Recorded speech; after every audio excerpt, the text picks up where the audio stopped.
பெஞ்சல் புயல் கரையை கடந்ததன் காரணமாக விழுப்புரம், செங்கல்பட்டு, கடலூர், திருவண்ணாமலை, கிருஷ்ணகிரி உள்ளிட்ட மாவட்டங்களில் பல்வேறு இடங்களில் கனமழை பெய்து நீர்நிலைகள் நிரம்பி மக்கள் வசிக்கும் பகுதிகள் சாலையோரங்களில் மழைநீர் சூழ்ந்தது.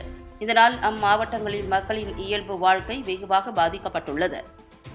கனமழையால் பாதிக்கப்பட்ட இடங்களை எதிர்க்கட்சித் தலைவர் எடப்பாடி பழனிசாமி நேரில் ஆய்வு செய்து வருகிறார். இன்று கிருஷ்ணகிரி மாவட்டத்தில் கனமழையால் பாதிக்கப்பட்ட பகுதிகளை நேரில் ஆய்வு செய்த பிறகு செய்தியாளர்களை சந்தித்து பல்வேறு தகவல்களை தெரிவித்தார். அவர் கூறுகையில், கிருஷ்ணகிரி மாவட்டம் ஊத்தங்கரை பகுதியில் இதுவரை இல்லாத அளவிற்கு 51 சென்டிமீட்டர் அளவிற்கு கனமழை பெய்ததாக வானிலை ஆய்வு மையம் தெரிவித்துள்ளது.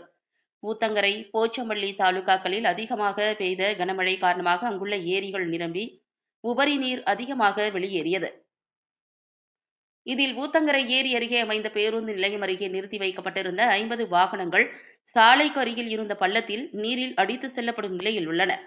பகுதியளவு நீரில் மூழ்கிய இந்த ஆம்னி வேன்களை சீர் செய்ய அதிக செலவாகும். ஆம்னி வேன்களை நம்பிதான் பலர் இருக்கின்றனர். இது சபரிமலை சீசன். இப்பொழுதுதான் அவர்களுக்கு அதிக சவாரி வரும். இப்போது அவர்கள் வாழ்வாதாரம் பாதிக்கப்பட்டுள்ளது. பாதிக்கப்பட்டவர்களுக்கு உடனடியாக அவர்களுக்கு தேவையான உதவிகளை அரசு செய்ய வேண்டும். ஏரிக்கரை ஒட்டியுள்ள 55 வீடுகள் வெள்ளத்தில் மூழ்கியுள்ளன. இனி எதிர்வரும் காலத்தில் ஏரிக்கரையோர மக்களுக்கு பாதுகாப்பான இடத்தை அரசு அளிக்க வேண்டும் என கேட்டுக்கொள்கிறேன் என்றவர், நெற்பயிர், பருத்தி சாகுபடி செய்த விளை நிலங்கள் கடும் சேதமடைந்துள்ளன. அங்கு அரசு, வருவாய்த்துறை, வேளாண் துறை அதிகாரிகள் ஆய்வு செய்து உரிய இழப்பீடு தொகை வழங்க வேண்டும் என கேட்டுக்கொள்கிறேன் என இபிஎஸ் தெரிவித்தார். மேலும் முதலமைச்சர் நேற்று தனது எக்ஸ் சமூக வலைதள பக்கத்தில் சென்னை மக்கள் தூக்கம் தொலைத்த அதிமுக என கூறியிருந்தார். ஆனால் தற்போது திமுக அரசில் விழுப்புரம் மக்கள் தூக்கத்தை தொலைத்து விட்டார்கள் என விமர்சனம் செய்தார் எடப்பாடி பழனிசாமி. பெஞ்சல் புயலால் தமிழகத்தில் பல்வேறு மாவட்டங்களில் கனமழை பொழிந்து கொண்டிருக்கின்றது. அந்த புயலின் தாக்கத்தின் அடிப்படையிலே கிருஷ்ணகிரி மாவட்டம் ஊத்தங்கரையில் நேற்று இரவு தினம் பெய்த மழை சுமார் 51 சென்டிமீட்டர் மழை என்று ஊடக செய்தி, பத்திரிகை செய்தி, வானிலை அறிவிப்பு. இன்றைக்கு இந்த கனமழையால் ஊத்தங்கரை தாலுகா, போச்சம்பள்ளி 2 தாலுகாக்களிலும் இந்த கனமழையால் கடுமையாக மக்கள் பாதிக்கப்பட்டிருக்காங்க. இந்த ஊத்தங்கரை நகரத்திற்கு ஒட்டிய ஏரியில் அந்த மழைநீர் வெள்ளத்தால் உபரி நீர் வெளியேறி இந்த சாலை ஓரமாக பேருந்து நிலையத்திற்கு அருகாமையில் நிறுத்தப்பட்டிருந்த வாகனங்கள் இன்றைக்கு இந்த பள்ளத்தில் அடித்து செல்லப்பட்டு அந்த காட்சி தொலைக்காட்சியின் வாயிலாக நீங்கள் பார்த்துக் கொண்டிருக்கிறீர்கள். எனவே இன்றைக்கு சுமார் 50 வாகனங்கள் இந்த மழை வெள்ளத்தால் இன்றைக்கு சாலையிலிருந்து பள்ளத்தில் விழுந்து கிடக்கின்றன. அது மட்டுமல்ல, இந்த 50 வாகனங்களும் இன்றைக்கு சீர் செய்ய வேண்டும் என்று சொன்னால் அதிக செலவாகும். இதையெல்லாம் சாதாரண ஓட்டுநர்கள் இந்த வாகனத்தை பயன்படுத்தி இந்த ஆம்னி வேன்களை இன்றைக்கு வேன்களெல்லாம் இன்றைக்கு இந்த வாகனத்தை நம்பித்தான் அவை குடும்பம் இருந்து கொண்டிருக்கிறது. இப்போ நல்ல சீசன், சபரிமலை சீசன். இந்த நேரத்தில் அந்த கனமழையால் இந்த வாகனங்கள் எல்லாம் உபரி நீரால் அடித்து செல்லப்பட்டு கடுமையாக பாதிக்கப்பட்டுள்ளது. திராவிட முன்னேற்ற கழக அரசாங்கம் இதற்கு தேவையான நிவாரணத்தை இந்த பாதிக்கப்பட்டுள்ள வாகன உரிமையாளர்களுக்கு வழங்கப்பட வேண்டும் என்று சொன்னால், அத்தனை பேரும் ஒரு சாதாரண குடும்பத்தைச் சேர்ந்தவர்கள். அதிக முதலீடு செஞ்சு இன்றைக்கு இந்த வாகனத்தை பயன்படுத்திக் கொண்டிருக்கிறார்கள். இந்த வாகனத்தில் இருக்கிற வாடகையின் மூலமாகத்தான் அந்த குடும்பத்தை நடத்தி கொண்டிருக்கின்ற அடித்தட்டில் வாழ்கின்ற அவர்கள் இந்த கனமழையினால் வாகனங்கள் இன்றைக்கு அடித்து செல்லப்பட்டு சேதத்திற்கு ஆளாயிருக்கிறார்கள். எனவே அரசு உடனடியாக இந்த வாகனத்துடைய சேதத்தை மதிப்பிட்டு அவர்களுக்கு தேவையான உதவி செயல்படுத்த வேண்டும் என்று இந்த நேரத்தில் கேட்டு, அதோடு இந்த நகரத்தில் ஊத்தங்கரை நகரத்தின் ஓரப்பகுதியில், அதாவது ஏரிக்கு ஒட்டிய ஓரப்பகுதியில் சுமார் 55 வீடுகள் நீரில் இன்றைக்கு முடிஞ்சிருக்கின்றன. அந்த பாதிக்கப்பட்ட அந்த வீட்டு உரிமையாளர்களுக்கும் அரசு தேவையான நிவாரணத்தை வழங்கப்பட வேண்டும். அதோடு இனி எதிர்வருகின்ற காலத்தில் அந்த ஊத்தங்கரை நகர ஓரப்பகுதி, அதாவது ஏரியினுடைய ஓரப்பகுதியில் வசிக்கின்ற கரையோரப் பகுதியில் வசிக்கின்ற அந்த மக்களுக்கு பாதுகாப்பான இடவசதி செய்து கொடுக்கப்பட வேண்டும் என்று அந்த மக்கள் கோரிக்கை வைத்திருக்கின்றார்கள்.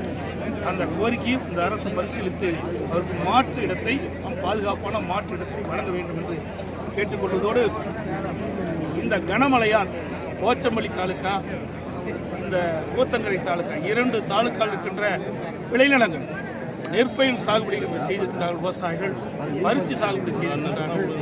இப்படி இந்த சாகுபடி செய்த பயிர்களெல்லாம் கனமழை வெள்ளத்தால் கடுமையாக பாதிக்கப்பட்டிருக்கிறது, சேதமடைந்திருக்கிறது.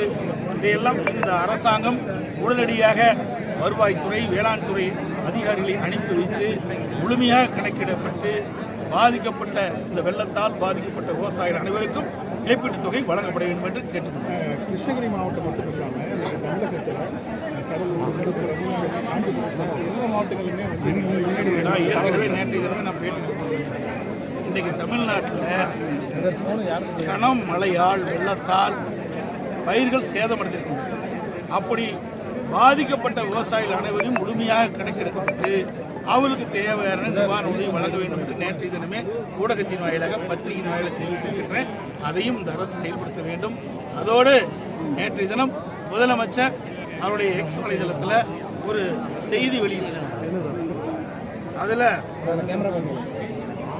சென்னை மக்கள் தூக்கம் தொலைத்த இரவுகள் அதிமுக ஆட்சின்னு சொல்லியிருக்காங்க. சென்னை மக்கள் தூக்கம் தொலைத்த இரவுகள் அதிமுக ஆட்சின்னு இந்த ஸ்டாலின் சொல்லியிருக்காரு. அவர் நேற்று சொன்ன இந்த நேரத்திலேயே இந்த திரு ஸ்டாலின் தலைமையில் இருக்கின்ற அரசாங்கம் சரியான முறையிலே நடவடிக்கை எடுக்காத காரணத்தினாலே விழுப்புரம் நகரத்தில் இருக்கின்ற மக்கள் நேற்றைய தினம் இரவு முழுவதும் தூங்காமல் தொலைத்த அரசாங்கம் திமுக அரசாங்கம். நேற்றைய தினம் பெய்த கனமழையால் விழுப்புரம் நகரத்தில் இருக்கின்ற அனைத்து குடியிருப்புகளிலும் மழை சூழ்ந்து அன்று இரவு முழுவதும் இந்த திமுக ஆட்சியில் தூக்கத்தை குலைத்த அரசாங்கம் திரு ஸ்டாலினுடைய அரசாங்கம். இதை எதற்காக சொல்லேன்னு சொன்னால், ஏற்கனவே 20/9/2024 அன்று விழுப்புரம் அந்த நகரத்துடைய மைய பகுதியில்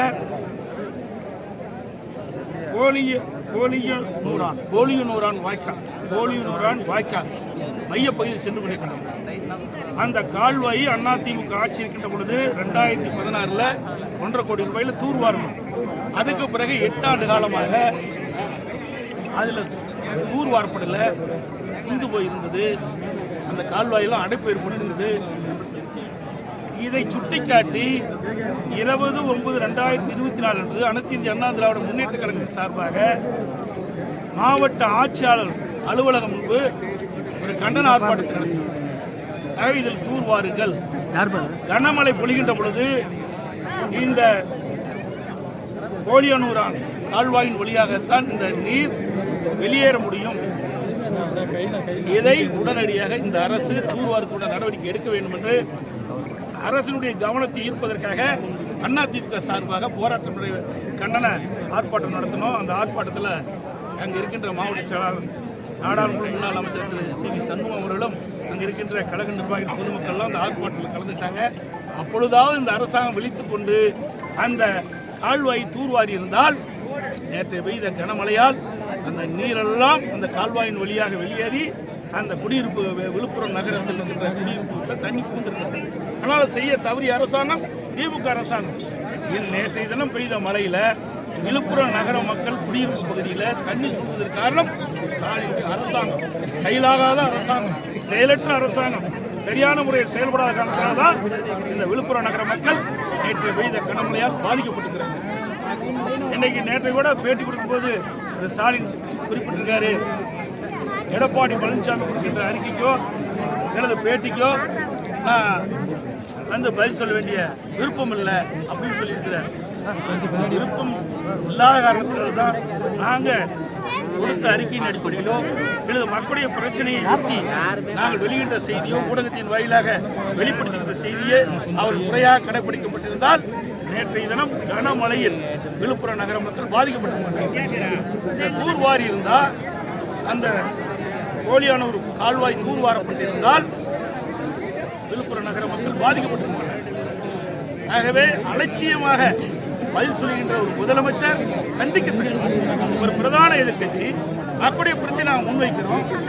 இன்னைக்கு கும்பகரன் போல் தூங்கி கொண்டிருக்கிற அரசாங்கத்தை தட்டி எழுப்பி இது கனமழை பொழிகின்ற பொழுது இந்த விழுப்புரம் நகர மக்கள் பாதிக்கப்படுவார்கள் என்று சுட்டிக்காட்டுகிறோம். அப்படி சுட்டிக்காட்டி கூட இந்த அரசாங்கம் விழித்துக் கொண்டு அதற்குரிய நடவடிக்கை எடுக்கப்பட்டிருந்தால் இன்றைய தினம் விழுப்புரம் நகர மக்கள் இந்த அவதிக்குள்ளாக இருக்க மாட்டாங்க.